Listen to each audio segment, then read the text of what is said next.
doctor Francisco Viola, médico, doctor en psicología y sexólogo. Muchas gracias por recibirnos aquí en su despacho, su consultorio, en lo que es la Facultad de Medicina de San Miguel de Tucumán. Queremos abordar el mundo de la sexología, aprovechando que usted es una de las personas más profesionales, más reconocidos en la materia. Primero preguntarle qué puntos se deberían tener en cuenta para tener una sexualidad saludable. Pues muchas gracias primero por estar acá y por permitir este espacio para poder hablar. Cuando uno piensa en la salud sexual, lo que tiene que pensarla siempre integral de la persona. Es decir, es necesario que estemos primero físicamente, hagamos los controles necesarios de salud. Siempre es importante eso para todos. En segundo lugar, tratar de pensar de que el ser humano siempre es integral. Tiene que ver con sentirse bien corporalmente, pero también a nivel de la psiquis, lo mental, y también a partir de la sociedad, de cómo socialmente funcionamos. Una persona sexualmente saludable es aquella que puede llegar a cabo relaciones interpersonales saludables, es decir, que no está en ninguna situación de violencia. Segundo, que puede comunicar lo que quiere, lo que desea a otra persona. Tercero, que puede consentir a actividades sexuales saludables con una persona con quien desee, siempre y cuando, insisto, no exista ningún tipo de violencia. Para poder hacer eso es importante que tengamos en cuenta que todo ser humano necesita partir de la base que necesita una educación sexual siempre. Segundo, que debe comprender que tiene derechos, que tiene que disfrutar y que puede demandar. Y tercero, que puede hacerse controles médicos periódicos para evitar cualquier situación de enfermedad. Sí. Esto es básicamente importante. Cuando hablamos de una sexualidad saludable, siempre tenemos que asociarla con la capacidad de comunicar. ¿Qué quiere decir comunicar? Poder decir lo que quiero, poder decir lo que necesito, poder expresar lo que deseo y negociar para poder conseguirlo. Y estoy hablando cuando hablamos de pareja, por ejemplo, ¿de acuerdo? Porque ahora está se ha instalado ya como nuevo paradigma la cuestión del consentimiento, ¿no? O sea, todo tiene que ser consensuado. Y fíjate vos, el consentimiento nace en primer lugar de uno mismo. Cuanto más uno se conoce, más puede saber lo que le gusta y lo que no, lo que desea y lo que no, lo que lo pone incómodo y no, porque el consentimiento nace también de eso, hacer lo que uno quiere y también lo que puede ir aprendiendo a hacer. Es decir, puede extender su mapa erótico permanentemente. Sí. Pero para hacerlo tiene que conocerse. Eso, el autoconocimiento es esencial para poder vivir una salud sexual mucho más satisfactoria. Doctor Viola, el mundo, la Argentina, están viviendo una etapa quizás de la pospandemia o la peripandemia, como dicen algunos profesionales de la salud. Esta pandemia ha afectado a la conducta sexual de los argentinos en particular. Absolutamente. En alguna nota que hicimos justamente hace 2 años, creo que para el Liberal, sobre la pospandemia, estábamos hablando hace 2 años de la pospandemia y todavía estamos dando vuelta con ella, insistíamos que hubo cambios muy bruscos. ¿Por qué? Por el distanciamiento, porque había personas que tenían parejas y que no, porque no se sabía cómo actuar con esas parejas, porque hubo un montón de situaciones de convivencia forzada de personas que tenían pausas en su vida cotidiana, estoy hablando de parejas. Sí. Y por eso en la pandemia afloró muchas situaciones de violencia. Apareció también una pandemia de violencia de género porque se manifestó mucho más. Ahora bien, y nos dimos cuenta, un grupo de personas que estaban en pareja, estaban en relación, aprovecharon ese espacio para crear una relación mucho más sólida. ¿Sí? ¿Por qué? Porque se encontraron con la capacidad de gozar, porque se encontraron con la capacidad de jugar mucho más. La pandemia también produjo una venta muy grande de juguetes sexuales. O sea, que las parejas también, digamos, aprovecharon para lo lúdico a disfrutar mucho más. Entonces, En medicina se suele hablar de que nunca hay enfermedades sino enfermos. Pues bien, acá también.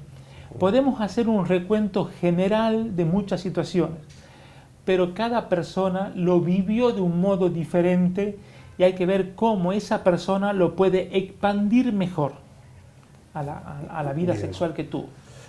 Habló de las afecciones sexuales. ¿Cuáles son las principales afecciones sexuales en la actualidad, doctor?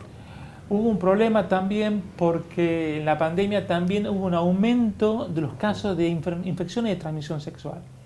¿Sí? Argentina tuvo una situación particular porque han aumentado los casos de las infecciones de transmisión sexual en la Argentina, motivado también porque bajó el uso del preservativo. Ustedes saben que en las relaciones sexuales hay dos situaciones que uno se tiene que preocupar mucho: los embarazos no deseados y las infecciones de transmisión sexual. Con respecto a los embarazos no deseados, ha aumentado la utilización de ciertas modalidades anticonceptivas, sobre todo lo que se conocen como los implantes anticonceptivos, que han disminuido la tasa de embarazos no deseados. Pero han aumentado las relaciones sin utilización de preservativo. Y esto ha motivado el aumento de la tasa de enfermedades, digamos, de contagio sexual. Eso hay que tenerlo en cuenta para preservar.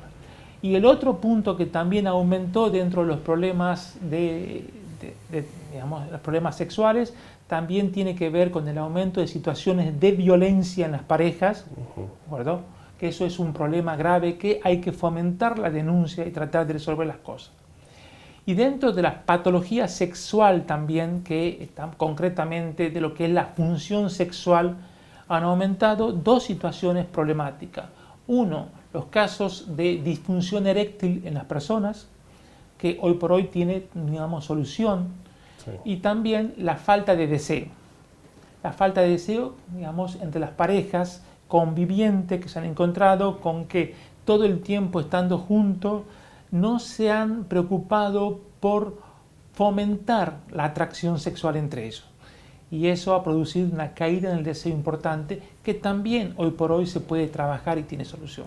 En términos de relaciones humanas, ahora que estamos tocando esa cuestión, ¿amor y sexo es lo mismo o cuáles son esas diferencias que entre estas dos cuestiones? Todos sabemos que el sexo es una actividad que nos puede tocar mucho o poco, ¿de acuerdo? Y que tiene que ver con relaciones sexuales, que la podemos hacer de un tiempo a la fecha con quien deseamos o quien queremos o en muchas situaciones.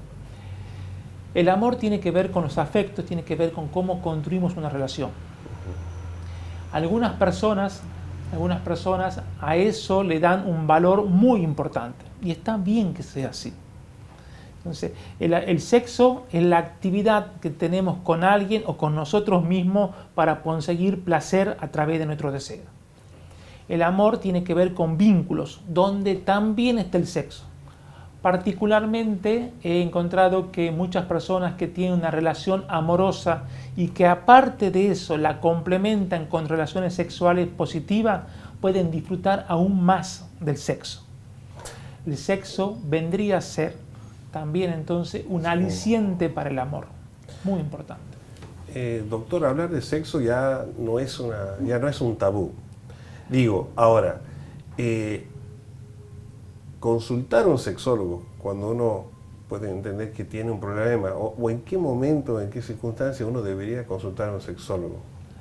Todavía tenemos un problema con el tema de la consulta.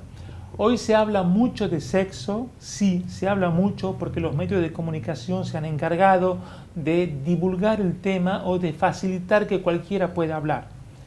Sin embargo, todavía tenemos limitaciones las personas a nivel interpersonal, porque no es lo mismo hablar de sexo cuando no está dirigido a nadie que cuando hablo con alguien.